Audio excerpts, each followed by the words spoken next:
وراح ارفعها هيك وشوفوا لي كيف نفخت ونفشت. تفرجوا الله على هالمنظر. راح افتح لكم اياها وارجيكم الاجرام. تفرجوا لي الاجرام. وصفتنا اليوم كثير لذيذه وكثير بسيطه وكثير سهله. هاي الوصفه خاص ناص لك اخي العزابي. فرح اعمل لكم اليوم المناقيش الزعتر على طريقتي الخاصه بنكهه غير شكل. المناقيش هاي بدون عجن بدون تعب وبدون جهد. هذا السناك بينفع معكم على الفطور على الغداء وعلى العشاء غير شكل. مثل ما قلت لكم مناقيش الزعتر. فاول شيء راح يلزمني هذا الزعتر الشهي الغير شكل. نزل الزعتر اول شيء على وعاء. وراح يلزمني كمان بصله حمراء مفرومه ناعم وبصلتين خضر مفرومين بهذا الشكل. فوق الزعترات بسم الله. يلزمني كمان بندورايه مفرومه ناعم بهذا الشكل وعرقين 3 اخضر فريش. رح نزل من فوق الزعترات كمان. وشوفوا لي مزيج هالالوان الغير وعصب هي الاكله دبس الفليفله. فيكم تستعملوا الحلوه وفيكم تستعملوا الحمراء. رح ننزل عليه شي معلقتين كبار من دبس الفليفله بهذا الشكل الظريف. واخيرا ليس اخرا رح نضيف عليها السماق. والسماق بيعطيها نكهه غير شكل محرزه من السماق. بالاخير زيت الزيتون. وزيت الزيتون حصرا هي محرزه من زيت الزيتون. بسم الله. شوفوا لي هالالوان. تفرجوا لي على هالمنظر. وهلا شوفوا لي مزيج هالغير شكل. نخلط المكونات كلياتها مع بعض وشوفوا لي هالخليط الغير شكل. الخلطه العجيبه ليمزجوا يعطوني هذا اللون. هي الوصفه مثل ما قلت لكم بتنافس وصفات اللحمه بهذا المزيج الخطير. هلا بمكونات كثير بسيطه واقتصاديه عملنا لكم اطيب وصفه ممكن. شايفين هذا هو القوام الغير شكل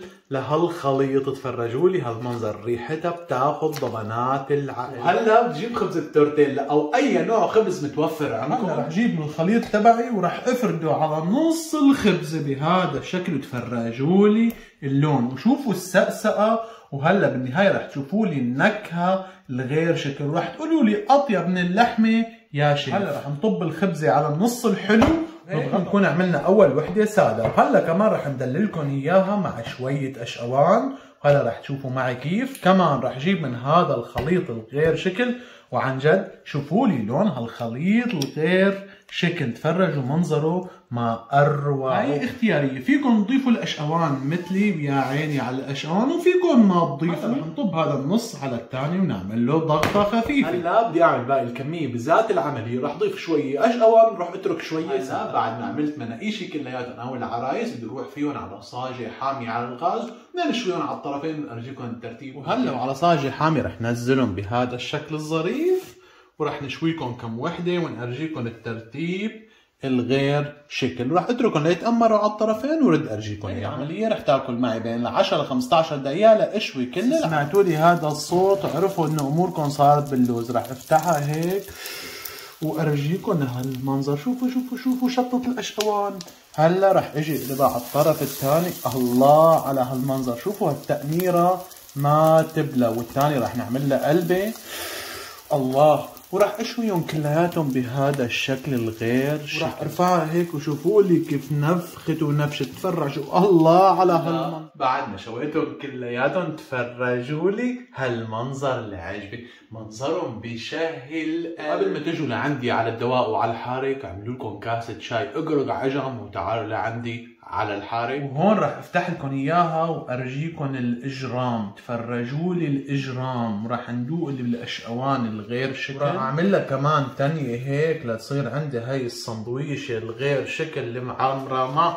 وراح احط لها كمان هيك هالمحرمه. وهلا شوفوا لي هالمنظر. شوفوا السقسقه. شوفوا الداير كيف مأمر تأمير. اماني عليكم اكتبوا لي بالتعليقات شط ريالتكم ولا ما شط. هاي راح روح فيها وعلى الجواني وعلى الحارق. وإلا بسم الله.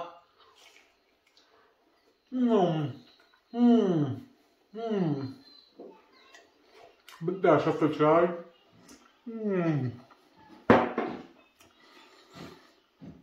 دمار دمار. كلمة ثانية للتأكد.